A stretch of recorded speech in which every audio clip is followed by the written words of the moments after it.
పోయిన వారము ఊరేసిన చింతకాయ తొక్కు మా అత్తమ్మ దంచి పెట్టింది కదా, ఈ చింతకాయ తొక్కు ఊరింది. ఇప్పుడు పచ్చిమిరపకాయలు వేసుకొని పోపు వేసుకొని ఎట్లా దంచుకోవాలనో అత్తమ్మ చూపిస్తుంది. అత్తమ్మ ఇగో నువ్వు దంచిపెట్టు, నేను పోస్ట్ చేసుకొస్తా. సరే, మిరపకాయలు వేట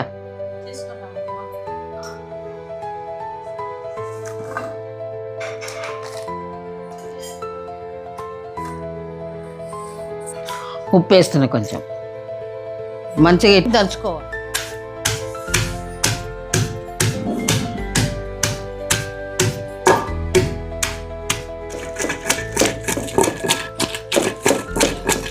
ఇట్లా మెత్తగా దంచిన తర్వాత ఈ తొక్కు ఇళ్ళకి వేసుకొని చేసుకోవాలి.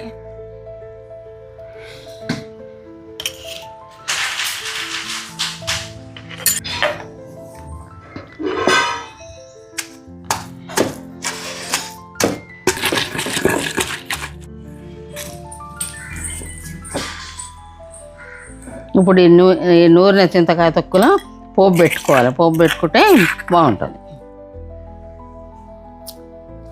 విజయ పోపు అయితే తీసుకురామ్మా.